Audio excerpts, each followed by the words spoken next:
Qatar and the United States have announced a ceasefire and hostage release deal between Israel and Hamas. Well, the deal comes 15 months after the war in Gaza began, after Hamas' attack on Israel, and Qatari Prime Minister Sheikh Mohammed bin Abdulrahman he's told a press conference that the ceasefire would take effect on Sunday. Now, the deal will take effect in 3 phases, with the first phase lasting 42 days. Now, during the initial 42-day ceasefire, Hamas would release 33 hostages. Those first released would be women, children, elderly people, as well as ill and wounded people. Several Palestinian prisoners would be freed in exchange for the hostages, with the final number depending on how many of the 33 hostages are alive. The Qatari Prime Minister said that the number of Palestinian prisoners to be released in the second and third phases would be finalized during the initial 42 days. Now, Israeli forces would withdraw from Gaza and remain positioned on its border to allow for the exchanges. This phase will also see the return of the displaced people to their residences. US President Joe Biden, meanwhile, said that he was deeply satisfied. This day has come, calling the negotiations some of the toughest of his career. Good afternoon. Because at long last, I can announce a ceasefire and a hostage deal has been reached between Israel and Hamas. For more than 15 months of conflict that began with Hezbollah's brutal massacre on October the 7th, more than 15 months of terror for the hostages, their families, the Israeli people, more than 15 months of suffering by the innocent people of Gaza. Fighting in Gaza will stop, and soon the hostages will return home to their families. The deal is structured in 3 phases. Phase 1 will last 6 weeks. It includes a full and complete ceasefire, a withdrawal of Israeli forces from all the populated areas of Gaza, and the release of a number of hostages held by Hamas, including women and elderly and the wounded. And I'm proud to say Americans will be part of that hostage release in Phase 1 as well. And the Vice President and I cannot wait to welcome them home. In exchange, Israel released hundreds of Palestinian prisoners. And during Phase 1, the Palestinians can also return to their neighborhoods in all the areas of Gaza. Israeli Prime Minister Benjamin Netanyahu spoke with US President Joe Biden and President-elect Donald Trump on Wednesday to thank them for their help securing the deal. The office of Israeli Prime Minister Netanyahu cautioned that some issues in the framework remained unresolved, though it expressed hope that the details will be finalized soon. The agreement came after months of negotiations and days ahead of the inauguration of Biden's successor, Trump. The US President-elect hailed the deal even before it was officially announced by the White House. Envoys from both Trump's incoming administration and Biden's outgoing one had been present at the latest negotiations. When asked if he or incoming President Donald Trump is to take credit for the Gaza ceasefire deal, President Joe Biden responded, "Is that a joke?"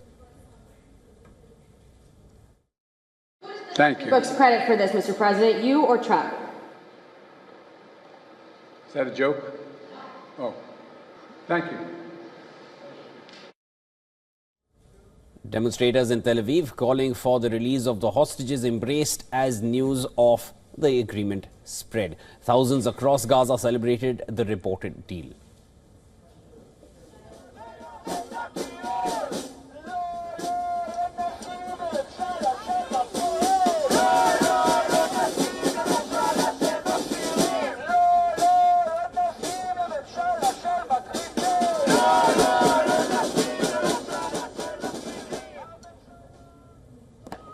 Palestinians across the world celebrated as the news broke that negotiators reached a phased deal to end the war in Gaza.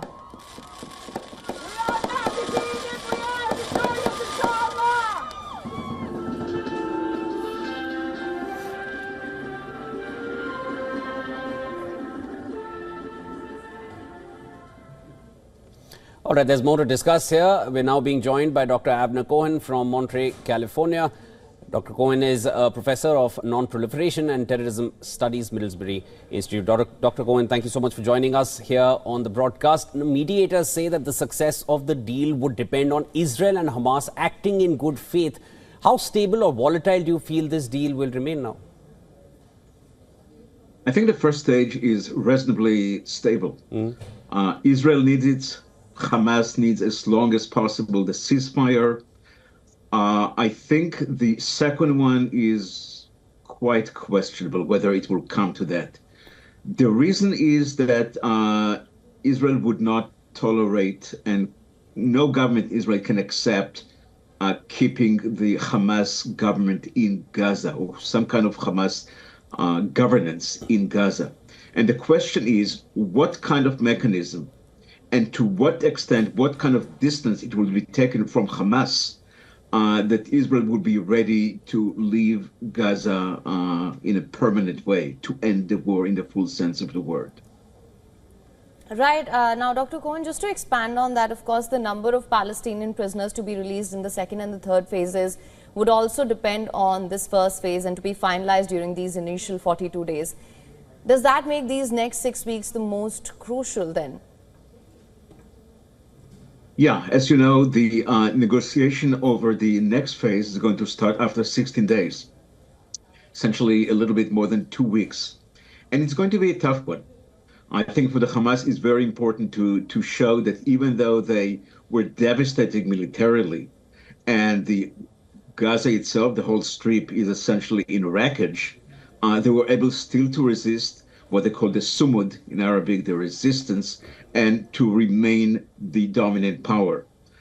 For Israel, it's unacceptable to allow that. So it's going to be a tough negotiation on that.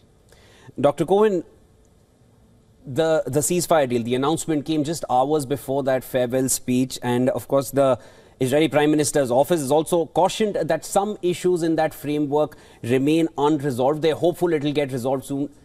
Do you reckon that there was some rush to get into the ceasefire deal? Have they rushed into it without resolving all issues? Or do you feel that resolving all issues isn't possible? They had to get to some stage first.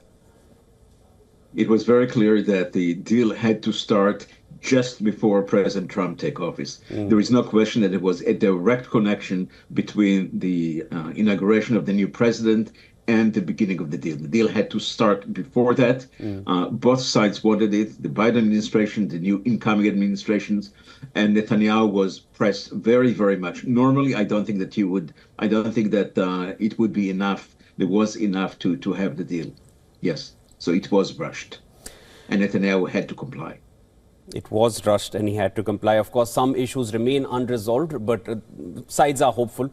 And of course, both sides are rejoicing. We see Palestinians around the world rejoicing, and of course, everyone in Tel Aviv around Israel also happy with the announcement. Thank you so much for joining us. There will be a lot to discuss in especially in these next 6 weeks and during the first phase of this ceasefire, because that will determine what comes next in phase 2 and phase 3. That was Dr. Abner Cohen joining us on World DNA. Thank you.